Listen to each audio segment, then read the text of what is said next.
Good morning, good afternoon, good evening, and welcome in to this 100th episode of the Studio Live Today podcast. And we are live. Yes, it's not just a clever name, it's the Studio Live Today podcast this week. And yeah, it's 100 episodes of this latest iteration we've been doing over the last 2 years. In this week's show, yeah, we'll be looking at 2024 in review because Happy New Year, everyone. What's that? It's not quite the new. Yeah, no, I know. It's the 20th of December, 19th if you're somewhere else in the world. But it is time for us to look back because let's be honest, nothing happens in the last week.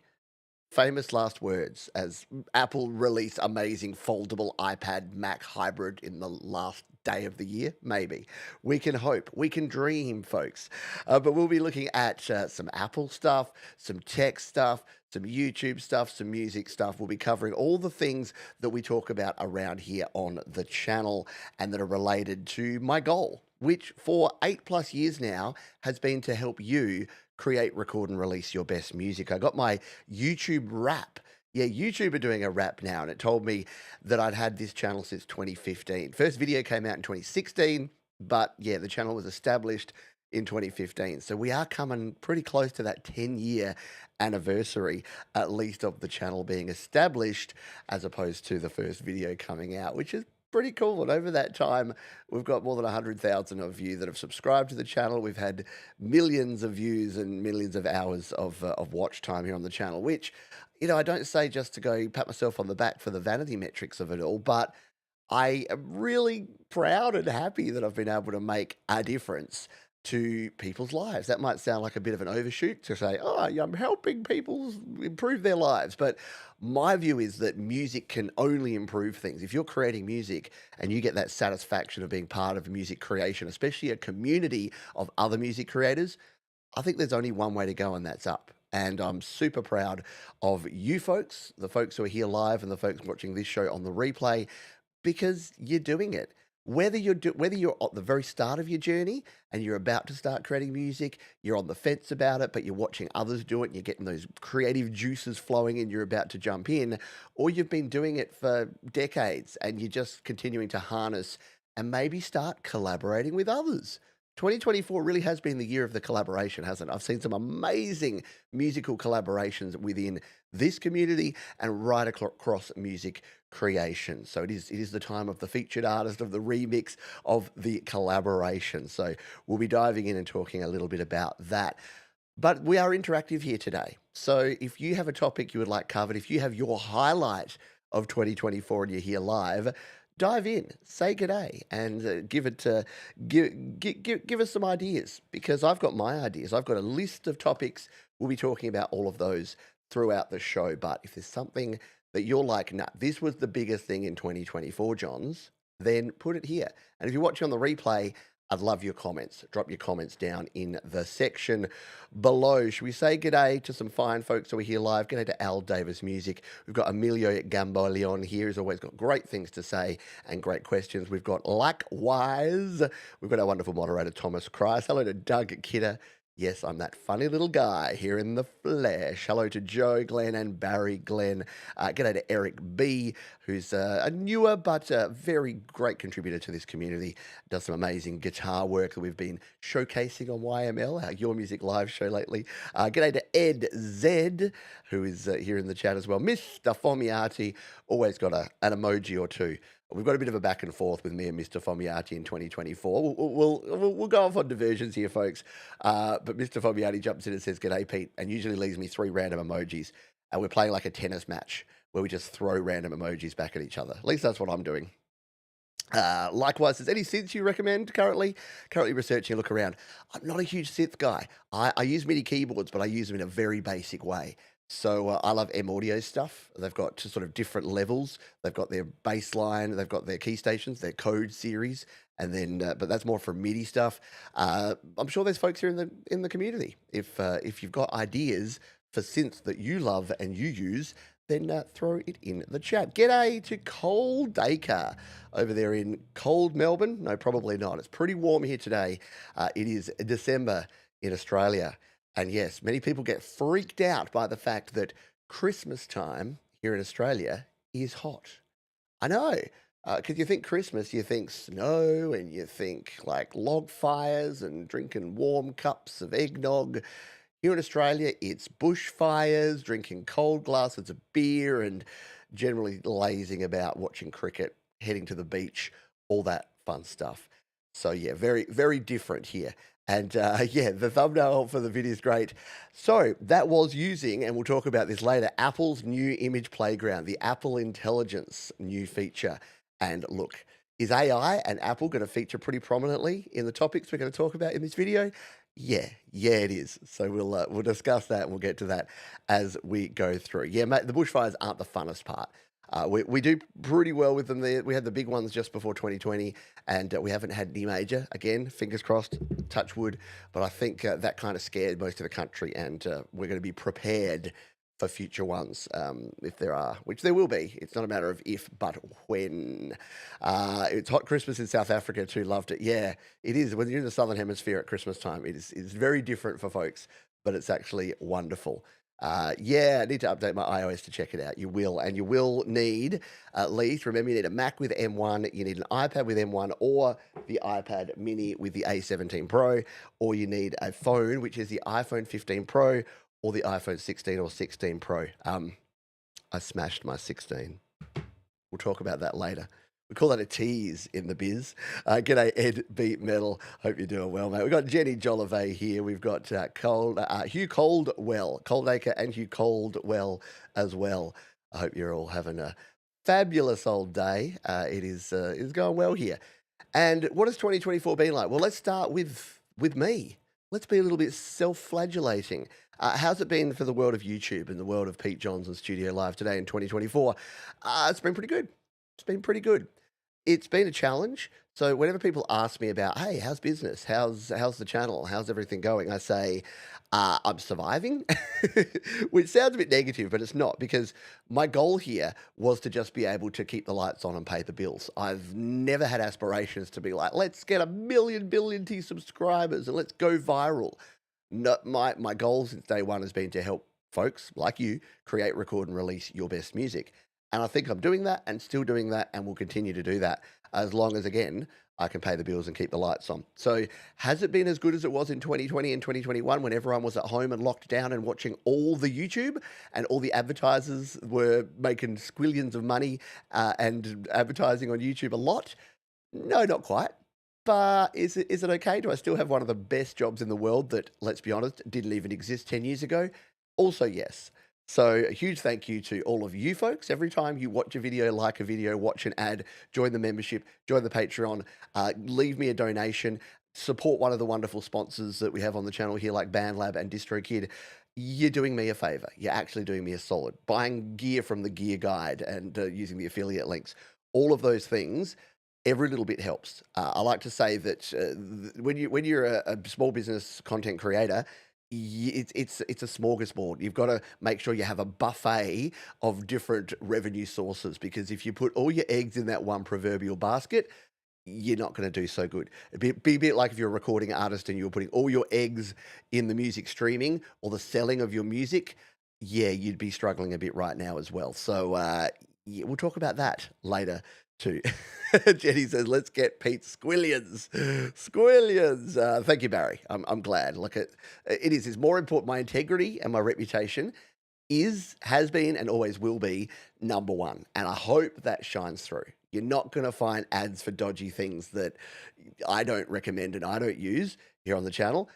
Despite the fact that I could be doing that thing where it's like, did you know that you can buy a square meter of land in Scotland and become a duke? Yeah, no, that's not going to be here, because that doesn't fulfill my goal. My goal is to help you create, record, and release your best music. However, if DistroKid are sponsoring your music live, which they do, then that is helping you release your music. So that's part of, and same with BandLab. It's providing you with an alternative service to create music. So those are all good. As Thomas says, yeah, my gear recommendations are right there. Thank you, Coldacre. Look, it just comes to the party immediately as I mentioned that. As I mentioned, the wonderful people that are around here and the fine folks, Coldacre with the $10 super chat. I appreciate you. I'll have a pint on you. I absolutely will, because I'm going to the cricket tonight, mate. So my first beverage, I'll be cheersing to Cold Acre as I watch the mighty Adelaide Strikers most likely disappoint me again. But hey, the only bad cricket game is a cricket game that you're not at in the sunshine at the Adelaide Oval, right? If I was a squillionaire, he could rule the world. Well, that's it. That'd be part of the 1%, though, Thomas, and I'd have to turn into a dick almost instantly, which would never be fun. Hello, Jovel. Good to see you here. And if there's anyone else, Trevor Bear, g'day to you. Hope you are doing well as well. Hi, Pete, dot, dot, dot. Does that mean you got something else to say? Now I'm a little worried. Am I in trouble? What did I do? Background work mode. I love the workers. I love the workers and the lurkers because there's nothing better than just having a bit of a chat. Like this is the new radio, I reckon. I'm sorry if you work in radio or if you're in like actual broadcasting, commercial broadcasting, but this is the new radio. This is where you hang out and listen and spend time with your friends. Except we're interactive. More than just a talkback radio show, you can be part of the show. We'll move on to our next topic. But again, if you're just joining us, if you've got topics, if you've got things you want to hear about and things you want me to chat about, especially if they're highlights of 2024, do let me know. Very quickly, on a personal note, many of you know that this time last year, my wife, Georgie, was diagnosed with breast cancer. She went through a double mastectomy throughout the year and then has had a reconstruction and now is all clear. So what a difference a year makes, hey? So that's obviously been a challenge for me personally in the last year and has had an impact. But I do thank everyone for all of your warm messages and messages of support. Has been wonderful. I also had my second child become a teenager this year. So in terms of levels of change that have been going on around me personally, yeah, there's a lot happening. So yeah, but it is all good. It's all a growth opportunity, and I like to try to practice what I preach, which is to do what you can. What is the old thing? Like worry about the things that you can control and influence, and try to just let things be. It is what it is. But yeah, but doing the best you can to just be a positive influence, and hopefully, in some turbulent times that maybe some of you have had, either personally or within your life, or things that have impacted or affect you, or things that you're worried about. Hopefully, tuning into Studio Live today is not something that adds to your burden. Hopefully, it either takes away from your burden or adds some positivity to your life. That's my goal anyway. So that's what I'll keep intending to do. Thank you so much to Jenny Jolivet, not quite a squillion, but definitely goes towards me keeping the lights on, which is great. Yeah, and it is wonderful, wonderful news, which I'm super, super happy and grateful for. Let us move on to topics. Should we talk Apple? Should we rip the Band-Aid off and talk about all of the things that Apple have done? My goodness, Apple pack a lot into a year. So what does it start with? Well, it started with Vision Pro being a thing and getting a lukewarm reaction, it is to be said. They have sold tens of thousands of these things, but I mentioned on a show recently that when Vision Pro was released, it was very evident that Apple are not used to releasing a product that's kind of half-baked, that's not, buttery smooth and slick and a consumer product that everyone's going to want to buy. The Vision Pro was the exact opposite. It was almost like a beta version of a product. So it has been interesting seeing the public reaction and seeing people actually utilize them. Now, not going to talk about it for a long time because it hasn't really had a big impact in the music creation space. But from the point of view of video creation and maybe concert footage and interactive experiences, I think the general field of AR and VR, so that's where AR is where things are in your space that aren't really there, and VR is with a completely self-made space that's artificial. I think they are going to play a big part in how we consume things in the future. And if you think, well, maybe I don't think that's going to be the case, think about the fact that we now watch everything on this in vertical.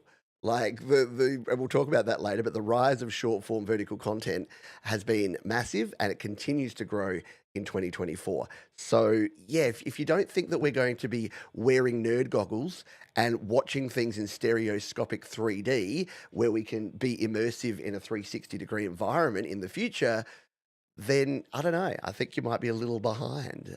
Is it going to be for everyone? No, because the problem is, just like I don't really like vertical video, there's a lot of people that really don't like and are actually nauseated by the experience of using the nerd goggles and by actually using things and seeing things in 3D. There's also the people that only have monocular vision, like me, of which the whole 3D thing is kind of a giant miss. So there are people in the world that it's not going to be. Although, side note on that, I did see that Stevie Wonder was given a demo of the Vision Pro. Tim Cook talked about that in a recent interview, and I'm like, yeah, okay, is it April Fool? What's the date today?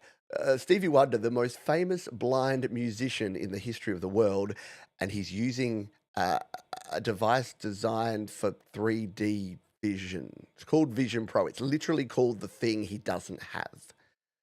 But apparently, it's really great for accessibility. Apparently, the 3D audio is actually amazing, and he was able to actually use it. So who knows? Who knows what the future is going to bring? Hello to folks who are just joining us here. If you're joining us live, we appreciate you being here. And I say we, and which I mean me. I sometimes make that mistake. Hello, Clayton von Kluge. I sometimes say we, and I'm like, who are we? It is me. There's channels that say that we are doing this, and it's like, who are you? Do you have a team? Is it just that you don't want to own it, or is it that you want people to think that you've got this giant team behind the scenes? Guess what? Behind the scenes, for me, behind this green screen is my bed at my house. So yeah, there ain't no team back there doing that thing. Awesome. A bit off topic. Your recommendation for VHS capture the other week helped me lots, Pete. Captured a few tapes with no issues. Excellent. I'm so glad. Very, very cool. Yes, exactly. The Vision Pro was announced at the end of last year and was released in February 2024. Spot on. Thanks for genuinely thank you for the information, because guess what? It's been a bit busy this week. I released a song, so I didn't have time to do all of the data collection and fact checking. I thought, let's just have a chat about the things and the stuff. All right, what else has happened in terms of Apple? Well, in terms of devices, yes, the iPhone 16 and 16 Pro were released, and the word I use for those is evolution, not revolution. I think they got quite a bit of, not negative, well, yeah, negative in some cases, but definitely some, like, what's new with this stuff? It's just a slightly better camera. And yeah, it is. But guess what? That's where we're at now. Well, unless they're going to go to folding phones, which I don't know, there's speculation about, but I don't think so. I think that we're just going to see iterative changes here. We're going to see the screen resolution and quality of our screens get slightly better, and the resolution of our cameras get slightly better, and the chips that are running these get slightly faster. But let's be honest, like the comparison between even the two phones that I carry are the iPhone SE2, which is still a great little unit, still runs the latest software, and this one, the iPhone 16. And the difference between these might not seem like much, but the camera in this, way better than this. The processing speed of this, way better than this. There is definitely improvements, but I think we're past the point where we're getting the improvements that are actually like, wow, amazing. I can't believe it can do that. Or I can't believe we now have. 'Cause remember, there was a time when we didn't have cameras on our phones. We didn't have the internet on our phones. And now we've got ubiquitous connectivity always. We have cameras, including high quality video cameras, always. We can post stories and we can post videos and photos and text to other social networks directly from our phones with zero limitations. So it is pretty amazing stuff. What else has happened in the world of Apple? Of course, there's the iPads. We've had a whole slew of new iPads, including finally an update for the poor little iPad mini that got a fairly significant upgrade. We, of course, have the new iPad Pros that are now running M4. Yes, the M4 chip was first put on the iPad in 2024. Go figure. And now we finally have it on Macs, which we'll talk about in a moment. But the world, the scope of iPads, and look, as someone who gives recommendations to people about what to use to create, it's actually more confusing now than it's ever been. It used to be quite simple. It used to be, and look, the Air's been around for ages as well. But it used to be, if you are a pro music creator and you want a pro experience, you buy an iPad Pro. If you're a regular iPad user and you want a regular experience, you buy an iPad. And if you want sort of something in between with a little bit of extra, you buy an iPad Air. The Mini was kind of like for grandmas to take photos with, to be honest.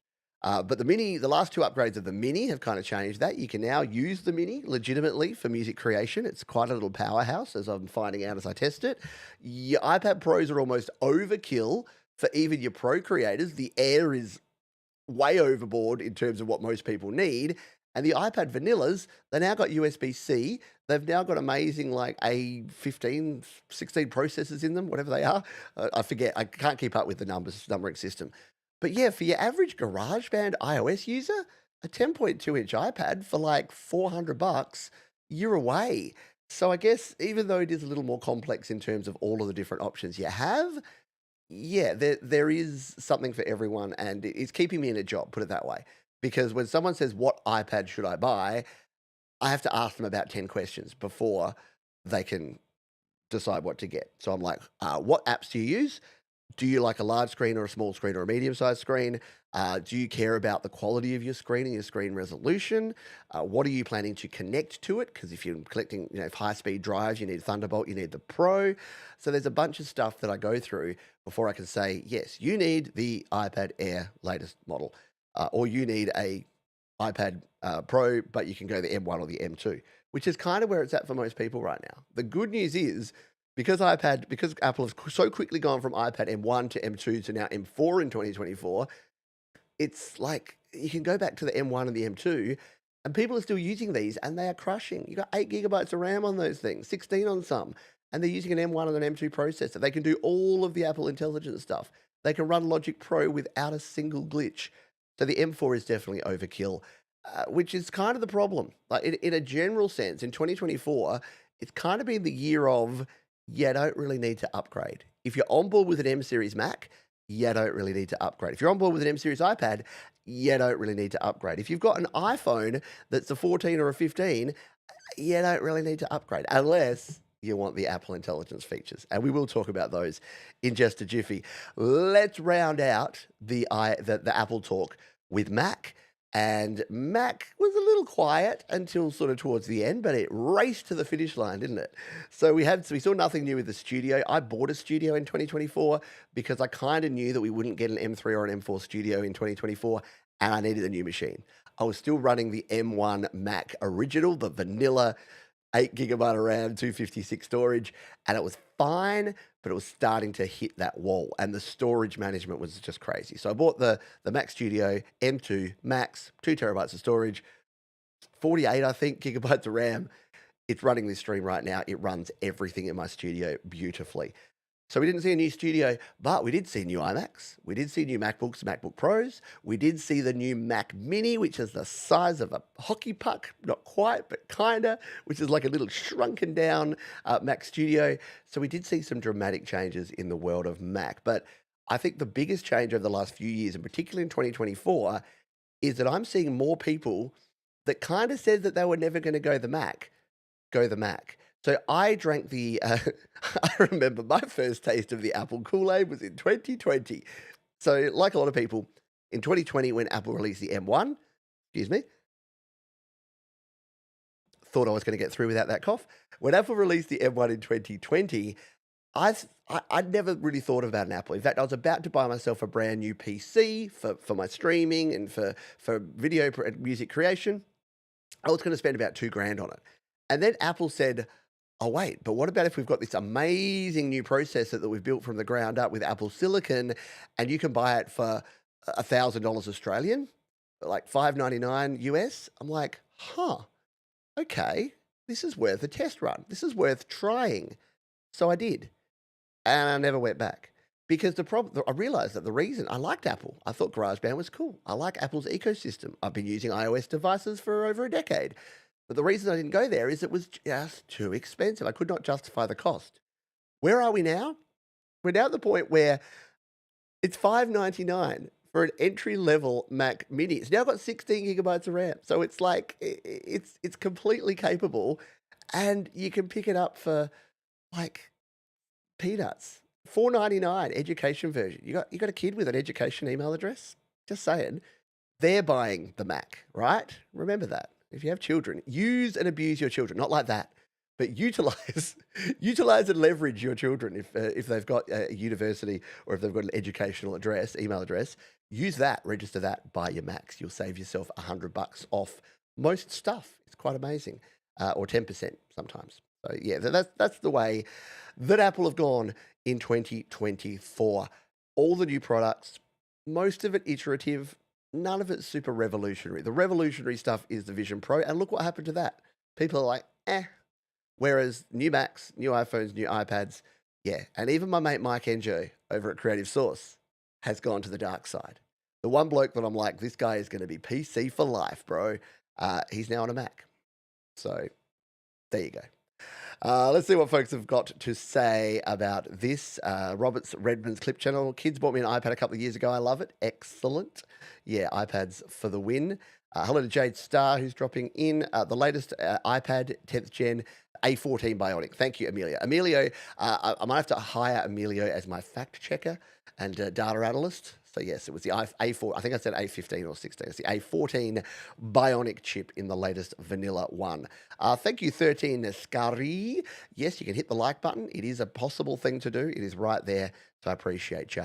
Tablets are cool. They're the perfect halfway point in terms of power and ease of handling between smartphones and computers. They really are. In fact, I'm trying to use the iPad Mini more to take this for a test run. So I'm going to take this to the Cricket today. I'm going to try not to drop it.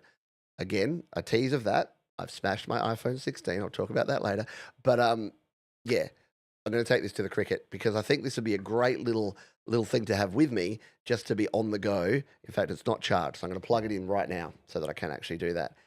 Just to have in my bag because it's a weird size in that it's in between the phone and the iPad.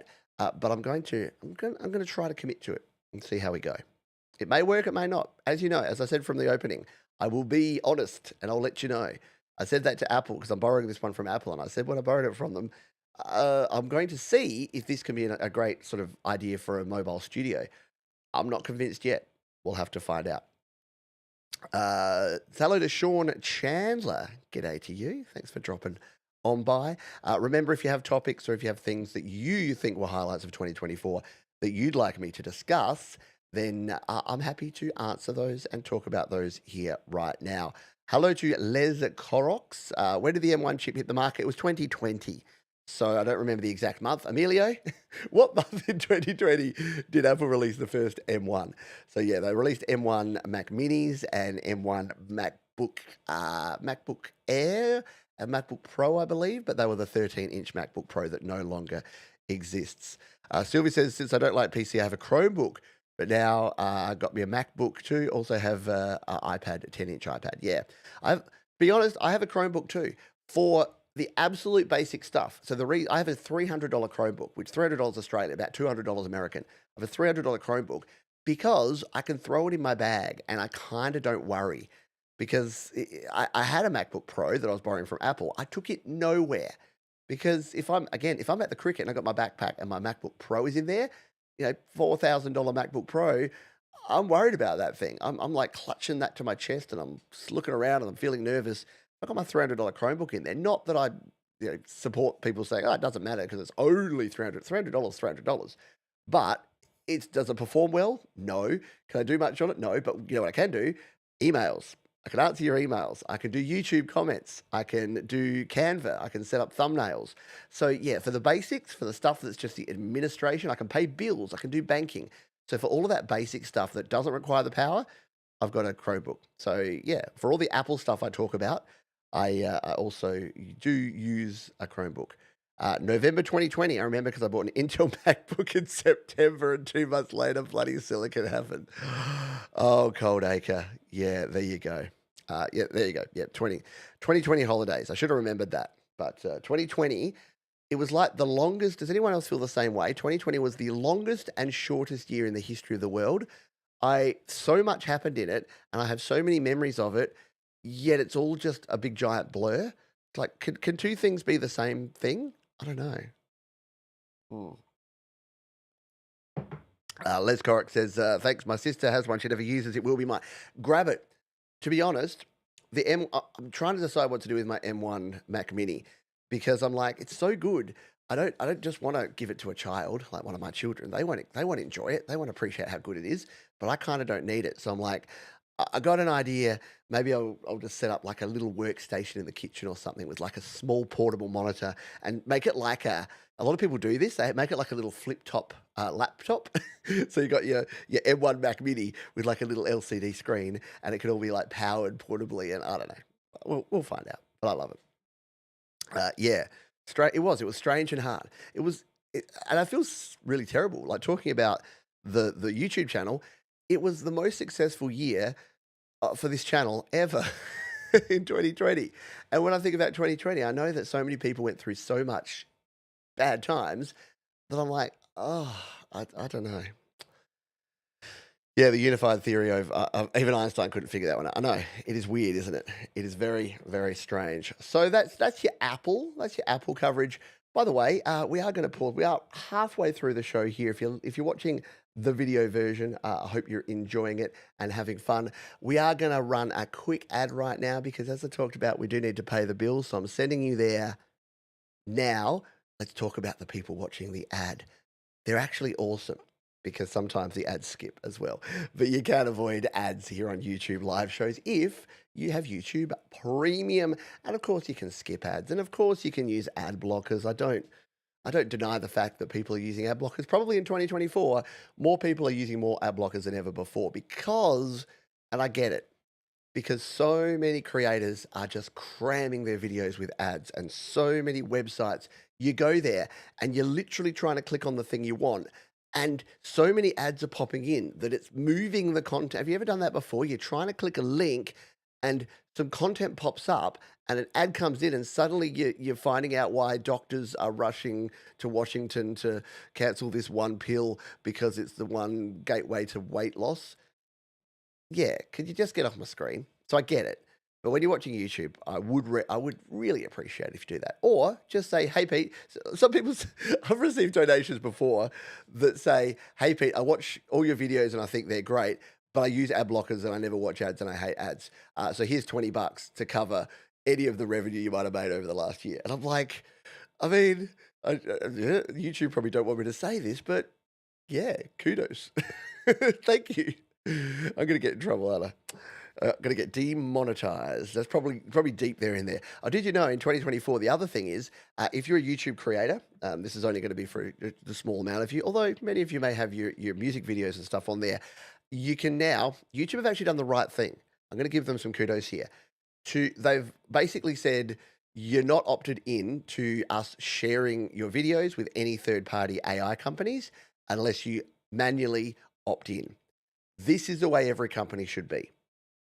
You should have to opt in to make your content available for other people to use in ways that you haven't signed up for to use. Even if it's public content, other people should not be able to use it for profit generating purposes if you have released it. If you've released it at commercial capacity. Now, if it's Creative Commons, that's different. Creative Commons free licensing, that's fine. I accept that I put my music out there, and sometimes I put out videos and content that's Creative Commons free, which means that zero attribution. In which case, go your hardest. Remix it, use it, sample it, love it, enjoy it, put it in your AI models. But when I'm releasing content to YouTube, that wasn't part of my terms of service or terms of agreement with YouTube. So kudos to Google, kudos to YouTube, that you can now go in there and it's popping up. If you go to YouTube Studio right now, it should pop up at the top and say, click here if you want to learn how to do this. And if you do nothing, you are opted out. Now, does that mean YouTube can't, within their terms of service, use it for their own models? No, of course they can, because that's part of their terms of service. So if YouTube want to use it, they can.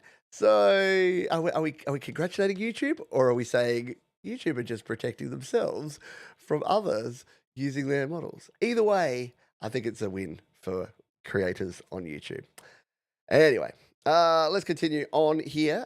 We've got a big second half of content. We've got plenty of stuff still to talk about for 2024. Remember, we're interactive. So if you're Phil Gone, if you're Joel Crouch, if you're just joining us here and you've got topics, or you've got questions, or you've got things you want me to talk about, then jump on in and throw those in the chat. Now, politics will not be covered. This is a politics-free zone. I'm sorry if you wanted to hear me rant about all the things that have happened here in Australia and around the world in 2024 that you maybe love or hate or agree with or don't agree with or think are great or think are terrible or don't really care about. Well, then we're not going to be talking about that. Moving on, let's talk AI. Holy dooly, has it been a year of AI? Music, generative models, Apple Intelligence, chatbots, voice models. Yeah, it's all been happening in the world of AI. And how do I feel about it? I come and go. I've been totally anti it. Something will happen and I'll get my knickers in a twist and I'll be totally anti it. And then I'll see some cool implementation of AI and I'll be back on board. And then I'll see someone abusing AI and using it in a stupid way and I'm back over the other side. And then I'll see. So, yeah, it's like a tennis match at the moment. Here's what I like about AI. Let's start with this. What do I like about AI? I like the thought that AI can improve our lives. I like the thought that repetitive tasks that I do, that I know that I'm just basically being a human bot, where I'm just like click here, click here, click here. Creating thumbnails, for instance. I've created a thumbnail. If there is an AI that I can press a button that says, I can just describe, I can say, make a Pete John style thumbnail where I'm pointing at a keyboard and the text says MIDI explained. Make it on a black background with a red border. And it does that. That's cool because I've already created that and it's using my own stuff. So I think what I like about AI is where you can utilize existing actual data that's yours or that you own or you have access to and utilize that in a way that's going to save you time. What I don't love about AI on the flip side is when it does that, but it does it with other people's copyrighted content. Now, is there a gray area in between there where you're like, but Pete, what if that picture of a keyboard was from another creator and they just slurped it into their AI generative model and then just pushed it out and put it into your thumbnail? Yeah, that's a problem, isn't it? And I think we're starting to see that. We're seeing it through legal cases and we're seeing it through other companies that are now saying, no, we own all this content. We have purchased this content. We're using this correctly. Problem there is, though, that now every bit of AI artwork that we're seeing here kind of looks the same. Have you kind of noticed that? That every generative model, Apple Intelligence to DALL-E to Bing image creation, they all kind of look the same. They've all got the same. The dog is the weird one. There's like a couple of dogs. It's like they've sampled a couple of different breeds of dogs. And now whenever you say dog, it pops up those same dogs. It's the same with people. Whenever I say bald guy in hat, it's the same bald guy. And to be honest, the Apple Intelligence one, at least it uses you as the basis. So if you looked at the thumbnail of this video, I grabbed a photo of me and I put it into Apple Intelligence and I said, bald, contemplative, hand on chin, thinking about the future, looking up. So that's kind of what it is. But yeah, as Bear's saying here, a toaster is a toaster. And the thing is, you're not going to really get a whole lot of variation because everyone's going to be using the same data sources, unless they slurp in all of the public data available on the internet, in which case we have a problem. What about music? What about AI music in particular? So it has been the year of the Udios and the Sunos and every man and their dog, including me, has created some AI music. Now, I started using AI music and very quickly stopped because I read too much and investigated too much about why it was actually not okay, why it was actually using other people's music without their permission. And it also is creating this generic sound. And I can't quite explain it, but you know it when you hear it. You know what I mean? It's that sound of the vocals that are processed in such a way that they have these little artifact edges to them that almost sound like an additional second. It's like a really poor quality doubled vocal that, that's like almost whispery over the top of the first vocal. And every time I hear that, to the point where I'm hearing songs where I know it's an actual producer or an artist, and they're just using that effect. And now it's kind of that's the AI effect. And even when people are using it and creating their vocals that way, it creates that same vocal sound. There's also something weird about when people don't actually write the lyrics and when AI generates the lyrics, there's something weird about it. It's the uncanny valley where it's not quite right, where you're like, a songwriter wouldn't use that phrasing, or they wouldn't. And it's always like The golden rays of the sunlight that hit your face so well. And I decided at that time that I would never tell. Okay, that's not bad. No, but you know what I mean? It's like, because again, what is AI? What is generative AI? It is smart autocorrect. It is just working out what the next likely word would be. But the problem is, it doesn't have a personality because it's not the actual person. So if you get AI to write a song, it is basically a conglomeration of every cheesy pop song that's ever existed. An amalgamation, sorry. What did I say? Conglomeration? Is that even a word? An amalgamation of every cheesy pop song ever. So it just sounds wrong. And I don't know any other way to say it except that it just sounds wrong. Now, you can disagree with me. You can love AI music. But to me, there's something about the artist. There's the heart and soul of the artist that shines through in the best music. And that originality and that heart and soul is where I think music is and should be in the future. Now, am I a giant hypocrite? Because I'm also at the same time going to say that some of the AI tools to clean up your audio, some of the stem splitters that use AI are amazing, auto drummers that use AI to work out what drum patterns to play. Yeah, I kind of dig those and I use them. So I don't know. Am I a hypocrite because I use them? I don't think so because I'm still controlling them. That's me. That's basically like me. Can't afford to hire a drummer, but if I use Logic Pro's drummer app, I can tell it, hey, play a 6/8 beat, follow this bass guitar that I just played in, and do fills occasionally. And then if I'm not happy with that, I can say, okay, let's go into your advanced settings. I want you to play this many ghost notes.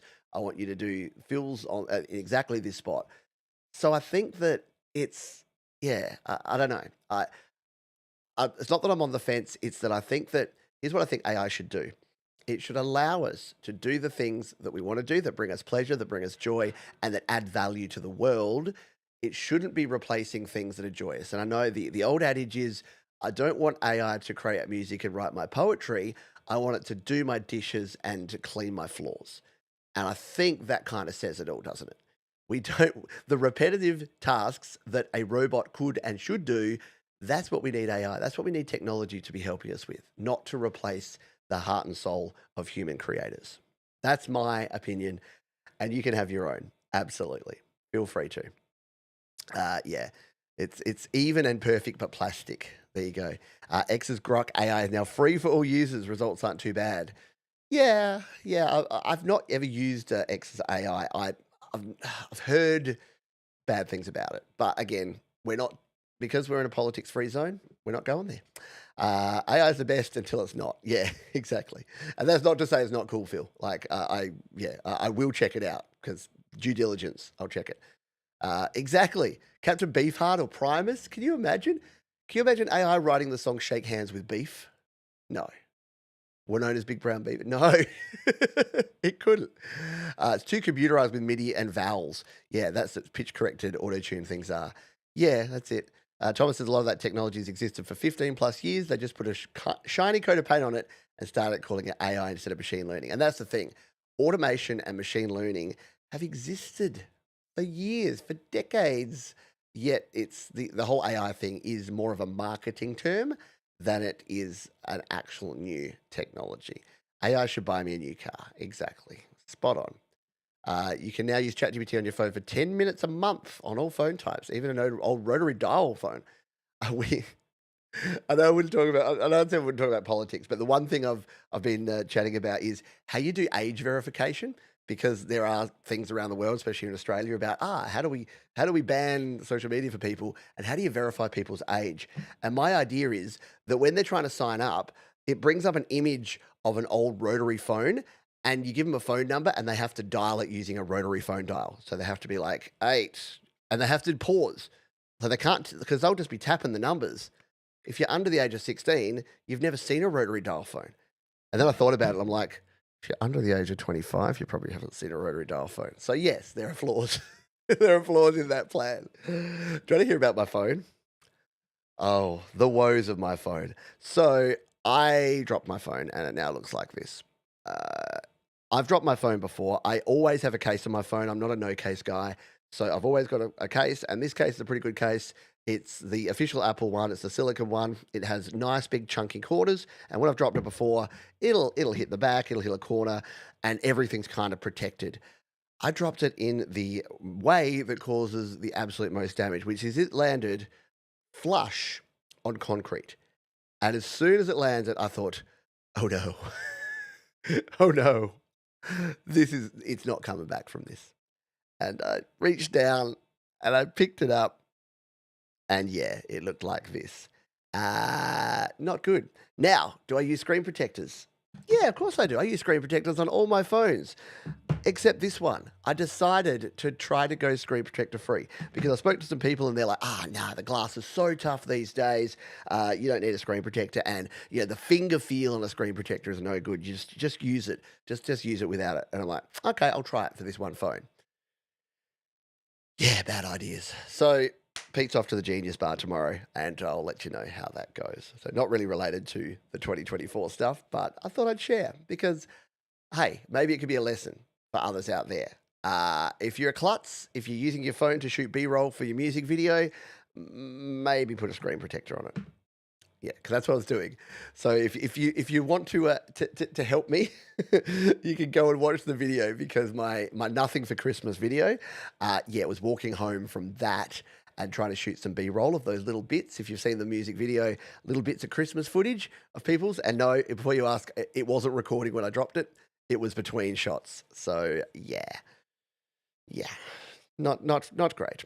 We'll talk about a few more topics here. What have we got? We've got 15 minutes to go here. Once again, please feel free to leave your comments. We didn't talk software with Apple. We talked hardware, but let's talk Apple software. GarageBand. Okay, let's talk Logic Pro. Poor GarageBand. It's had some bug fixes, which have created some additional bugs. If you've used the latest version, there's a few weird Ghost in the Machine things. I know Joe and Barry Glenn had a weird thing where they were getting crossover audio from one track to another, not bleed, but it was literally bringing parts of one track to another, which I haven't experienced, but they were, and I don't doubt it because there's a new bug where when you're moving your pointer, it does an auto center thing, which is fine when you're playing back, but not fine when you're trying to edit. Because if you've ever tried to edit something while it's auto-centering, you pull to the left and it auto-centers to the right. You pull to the right and it auto-centers to the left. And it's impossible to line up where you need to be. You have to sneak up on it. So GarageBand, it's clearly not getting the developmental focus that it has in the past. It's getting all the new sound packs, but how many more 808s do we need? Yes, insert joke here about latest hip-hop pack. When are we getting our country pack? When are we getting our metal pack? I get it. So I still love GarageBand, and I still use GarageBand. And my latest song was recorded, edited, and mixed, and released all through GarageBand. So I still think it's a fabulous platform.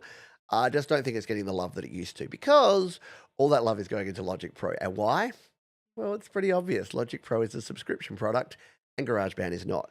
So, yes, Logic Pro has been getting a lot of love, a lot of feature updates. The new stuff that we've had in 2024, not quite the level of amazing that we had in the first major update, but still pretty good. So when you look at things like Stem Splitter and you look at all the cool stuff that we had the first time around, yep, that was pretty amazing. The instruments, the virtual instruments are fabulous, and the new features are pretty cool. Like there's some good stuff under the hood there. It's not quite complete yet, and I know every time I talk about Logic Pro, people are like, "There's no MIDI learn," and I'm like, "How many people are using MIDI learn? What are you doing?" But no, I get it. Some people are not happy with the updates, but I think it's pretty good, and I think that the state of digital music creation on Apple devices is pretty good. There are so many apps, there's so many plugins, almost too many, really. Do we need another EQ plugin? Do we need another reverb? Probably not. But we have some amazing, talented developers out there that are starting and continuing to push the envelope and to create new things and to do things a bit differently. And that's where you get people like Paul from Four Pockets that's just creating apps that do things that you really couldn't imagine you could do on an iOS device. So it is cool. We still need a drum app. We still need a drum app. So that's your software side of things. We've talked AI, podcasting. Anyone into podcasting? That's had a bit of a boon in the last year. The challenge that we're having as smaller podcasters, because this is a podcast and I have a podcast, is that a lot of the very popular podcasts are taking up a lot of the ear holes, but also a lot of the advertising revenue. So smaller and middle-sized podcasts, unless they're true crime, because apparently everyone still wants to hear about heinous murders and true crime. But if you're a technology podcast, so I point to things like the Twit Network, Leo Laporte, and the Twit Network, they're kind of struggling because a lot of the advertising dollars that were going to them are now going to the Joe Rogans and are now going to the podcasts that I've never heard of, but apparently have tens of millions of listeners every week. So podcasting is in an interesting space in 2024 where it is more popular than ever, yet there is less people able to actually do it for a living or as a legitimate side hustle, which is kind of like music, isn't it? It's a good lead into music because let's talk about music and sharing music and music streaming in 2024 because that's what a lot of us are actually doing. And one of the biggest changes that happened in 2024 by far was by Spotify, was by our overlords at Spotify. They made some significant changes, and I won't go into all the details of them because that was the topic of last week's podcast. And if you missed that one, go back and check it out. I ranted for quite a while about all the changes and the impact that they've had. But they've made some significant impacts and some changes. And it is at the point now where there is a definite cutoff point. So there's the top echelon that are making a lot of money. Like we're talking about the Drakes and the Taylor Swifts of the world. Yes, they're making significant amounts of money. Then there's your working musicians. And one of the reasons Spotify removed royalties from those of us that were getting less than 1,000 streams per song per year is that they wanted to push that revenue into those working musicians that are only really just doing streaming because it's a lead in, it's a gateway into touring and merchandise and selling vinyl records and Bandcamp and all that sort of stuff. So those of us that are in the home recording and the creative space, has it impacted our ability to make money from streaming? A little bit, but that was a little chunk to begin with. And this was their argument from the start. They're like, you're not going to miss $100. Whereas that person that's only making 40 grand a year can't live on that. But if they can make 50 or 60 grand a year and we take it away from you little people, then they can. And I don't hate that. As someone who thinks that you should be paid and that if you're doing a job, doing this as your job and your career, yeah, I get it. We should be helping and supporting those people. But is it the right way to go about it? Or should it just be an even playing field? I don't know. There's a thing. There's a thing. There's a great cartoon where it's the difference between things being equal versus being fair and equitable. Like there's differences there. And equal means level playing field. Everyone's on the same page. Everyone has the same opportunity to do everything. And then there's like this cartoon is someone standing and looking over the fence, and then the person and the person's shorter than them can't see over the fence. And then the next card, they're like the equal, because the tall person gets to see, short person doesn't. And then there's equitable, which is that the short person gets to stand on a box. You give the short people a box. So are they giving us short people a box? Well, we're probably not the person they need to. It's probably those people in the middle. Is that a bit of a hodgepodge of an explanation? Yeah. So here's the thing though. In 2024, there's more choice than ever. This is the one thing I want to say. Spotify, guess what? There's Amazon Music, there's Tidal, there's Deezer, there's YouTube Music, there's Apple Music. That's just the other big five. And then there's about 27 different other smaller streaming platforms that you can both release your music to and use for your own music listening. So it's a bit like when people say, oh, I would never buy an iPhone or an iPad. I don't want to pay the Apple tax and drink the Apple Kool-Aid. And I'm like, guess what? In 2024, you don't have to. They're not a monopoly. You could argue there's a duopoly between Google, Android, and Samsung and Apple. But hey, you can choose Android. Go Android. I know many people that do, and they're very, very happy people. So you don't have to do what I do. And again, the same with your music releasing. Bandcamp is bigger than ever. There's more people releasing and selling more stuff and more music on Bandcamp. I've bought physical vinyl albums on Bandcamp in 2024. I've bought heaps of singles. I've bought albums. I've bought people's entire collection. I bought the entire Thomas Christ collection last year on Bandcamp. And I think that's another way that smaller creators are going to be able to support themselves in the future. What else have we got here? Not going to talk about cryptocurrency much. I did a song about NFTs for Christmas. We're still seeing a lot of cryptocurrency talk, but I don't know. I think the people that are into it now, and the rest of us are not. And I think that's kind of good.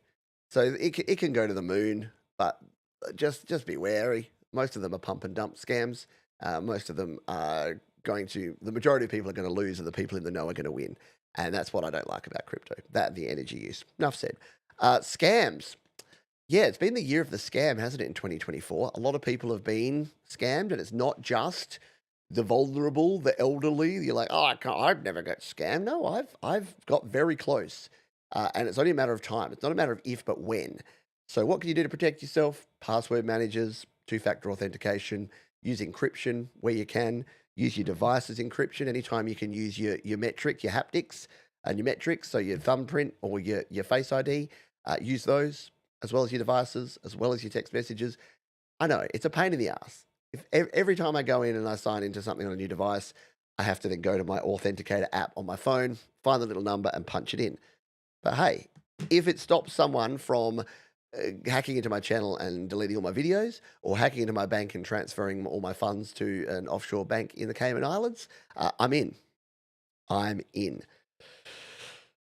What else have we got here? A little bit about concert tickets. So 2024 has been the year of, oh my God, can we please just fix the concert tickets? Can we please stop Live Nation and Ticketmaster from dominating? Can we please stop paying $20 service fees for $50 tickets? Can we please have internet and systems that actually work so that we can join proper queues and not sit there staring at you're 177,000th in line? Yeah. Or here's the thing. Don't go to big concerts. Go to your local bar and support the folks that are playing down there that are getting paid in beer. There's your other option. That's where we're at. So there's a lot of other things I could have talked about in here, but that's the majority in terms of technology. So lots of stuff from Apple, lots of stuff related to AI, lots of stuff related to the software side of things as well, to podcasting, to Spotify. Short videos I talked about last year, and they're continuing to be a thing. So your short vertical videos, obviously the TikTok takeover has had a big impact on me and other YouTube creators.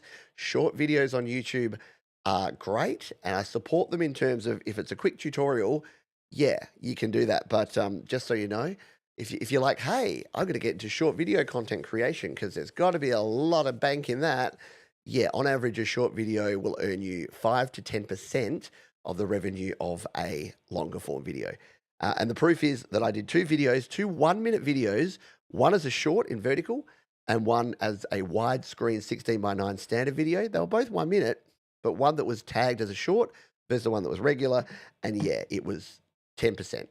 So in terms of the actual revenue, one delivered 10 times more revenue than the other for the same amount of views. So go figure. So that is going to do it. Like I said, we're not talking geopolitics or politics at all. There's a lot of stuff going on there. We could talk about that for days. But in terms of the technology side of things, that is 2024 in a nutshell. What would Apple Kool-Aid taste like? Silicon or liquid retina? All righty. Yeah. Oh, yeah, exactly. If you're here, if you're watching this, while I sip this delicious coffee, I should have told you what to do. Feel free to hit the like button. Thank you to those who've donated throughout the show. Thank you to Coldacre and to Jenny Jolivet. If you're on the audio version of this one, do jump on over to Studio Live Today. You can go to studiolivetoday.com. That's where you can see how you can subscribe to the channel and you can join us here. Yeah, look, I'm seeing additional likes come in. See, it's easy. Show you how to do it. You just scroll on down, little thumbs up button, and you tap on that one and it goes bing, and everyone's happy. Yet donation never expected, but always welcome here. Is YouTube having issues on iOS? Almost always. I don't know what specific ones there are at the moment, but yes, there's challenges with YouTube on iOS. Oh, by the way, in 2025, can we please have the ability to @tag people in live chats on YouTube? I'm absolutely baffled as to why that can't be supported in 2024. It's bizarre. It's bizarre indeed. There you go. Yeah, you can head to studiolivetoday.com for all things Studio Live Today. Thank you again for being here. Thank you to everyone for all your support in 2024. Remember, there's heaps of ways you can support me. The thumbs up button's down there. You can hit that one. Leave comments if you're watching on the replay and you're like, he didn't talk about blah. And yeah, if it's going to be politics or China or geo stuff, then yeah, as I mentioned, there's plenty to talk about there, but we're in a happy space here. So we're just going to talk about fun things and tech and Spotify. But thank you again. If you would like to join me over the weekend and you're watching this one live or soon afterwards on the replay, we've got a big Christmas weekend. So we've got the Christmas happy hour. I'll be crooning some Christmas classics as well as Your Music Live, which will be a collection of your independent tunes as well as a few Christmas tunes as well in that one. And then in GarageBand Weekly, we'll be looking at the year ahead. Yes, we talked about the last year. I'll be giving you my 2025 predictions. What new stuff will happen in terms of software, in terms of hardware, in terms of the music generation and sharing industry and streaming and selling music and all that good stuff. So everything related to creating, recording, and releasing music, as particularly as it relates to Apple products, GarageBand, Logic Pro, iPhones, iPads, and the like, because that is and has been our focus around here for a while. Thank you for being here. As we say at the end of each and every show, yes, thank you, Joe. I will pass that on. Please be kind to yourselves, be kind to others, keep creating, and I'll see you next time here on the Studio Live Today podcast. Bye for now.